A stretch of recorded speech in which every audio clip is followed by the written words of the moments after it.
introduce yourself? Dave Danielson. All right, tell me your story. When did you join the Navy? I joined in 1991. All right, and where did you go to boot camp? I was a SAM reservist that went to Wait. SAM is the Sea Air Mariner program. That's right, back in the day, 1991.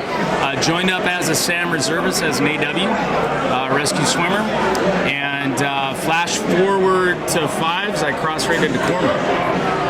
Yeah, I was that guy. All right. So we got to go back a little bit. So you went to boot camp in Orlando. Yeah, boot camp in Orlando. I was the guide on. You're the first guy that we know. And you went to A school? Where? I went to Millington for AWA school, and then back to Pensacola for NACIS, and actually NACIS first, AWA school in Millington, back to Pensacola. So you joined the 8-year SAM club and became a AW, and then a rescue swimmer as a SAM. Correct. So you're like the only one ever that's been able to pull that off. Yeah, that was actually fun because... Now who paid for it? Where'd all the money come from? Yeah, you and me. That's what okay, and then you get orders to go where? Originally, HS-85, when they moved down from Alameda, I was their first cell res coming out of Res Health Trade School. And that's in the H2?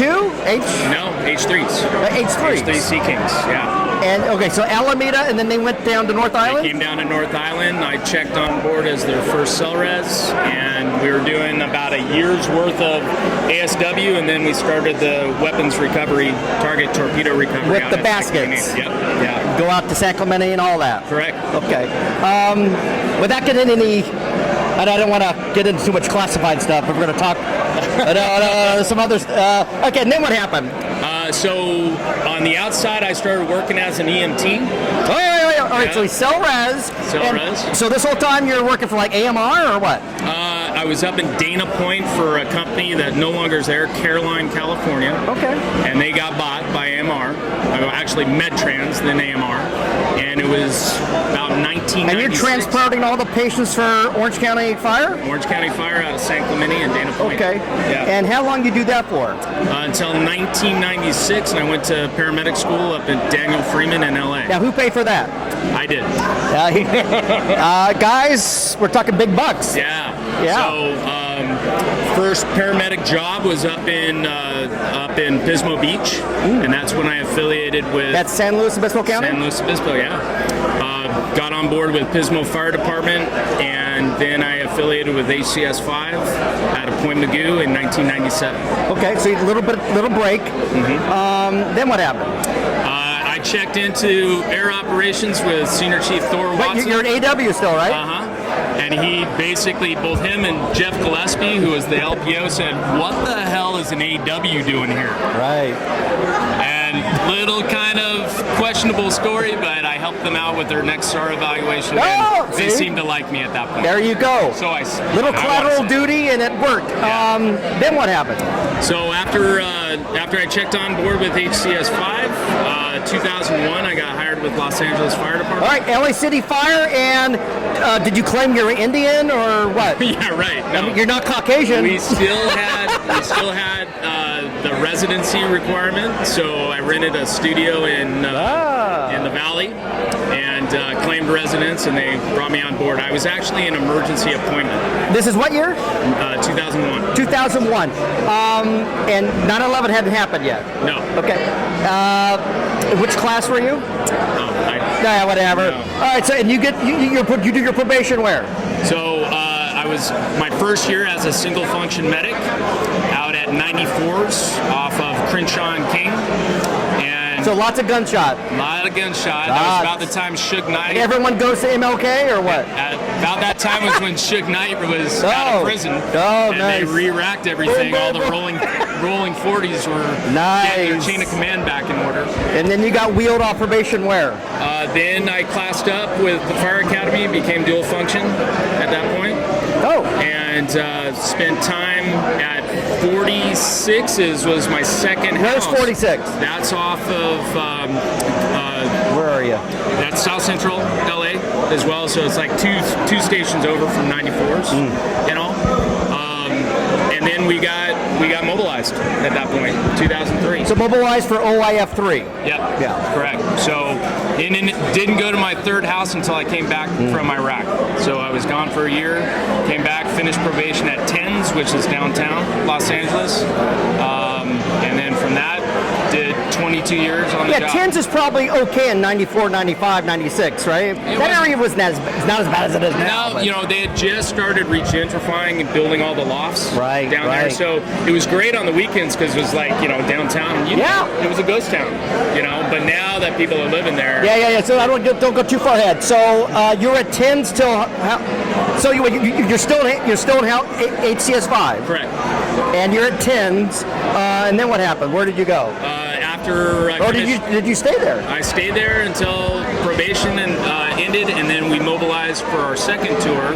So you go back again, right? And that's 2005 was my second. Your deployment. second time in, right? Unfortunately, how much time was that that detachment? Because you're not doing a full year.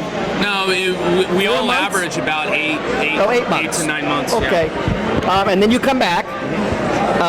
Go back to LAFD Station 10. No, I've been talking to my captain, fire captain. The time you were gone.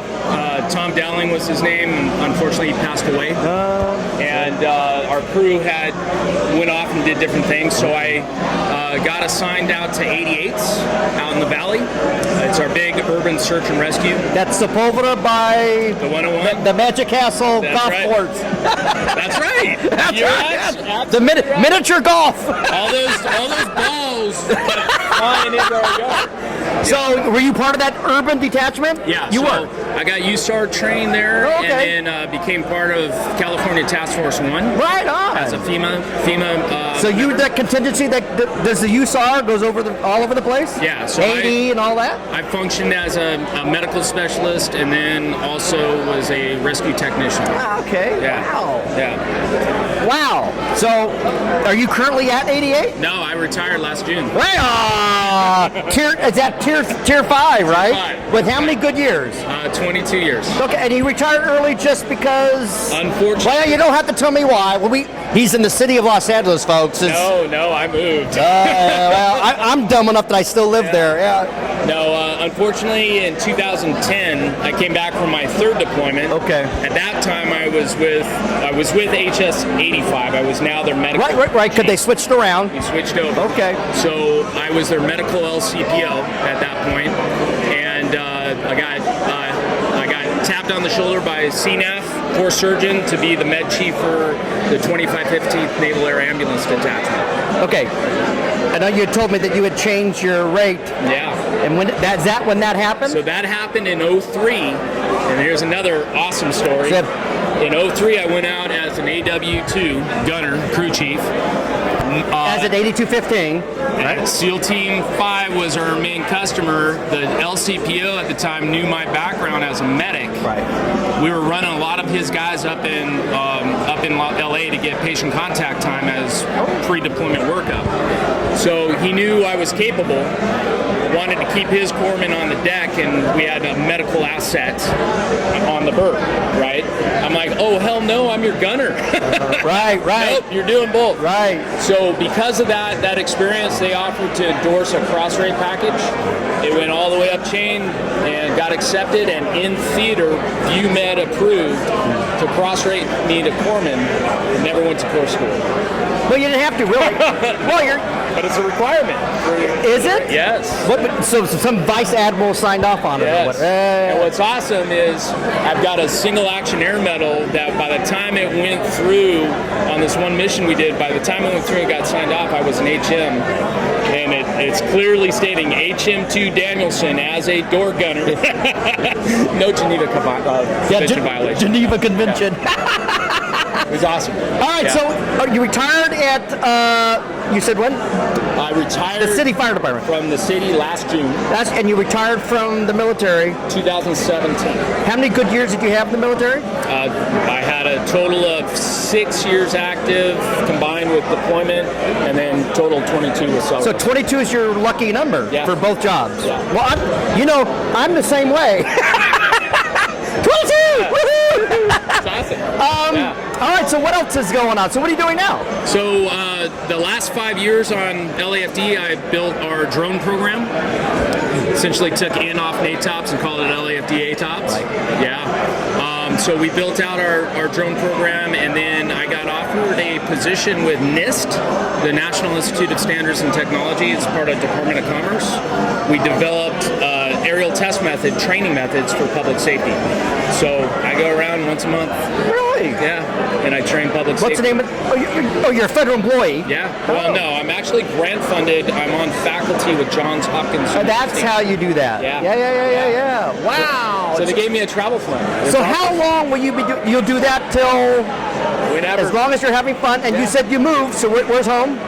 We now, my girls and my wife and I live in North Idaho, north of Coeur d'Alene.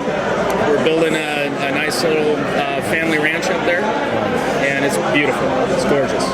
Yeah. Well, Idaho is red. It is red. Yeah. I closed the gate behind me, so it's all good.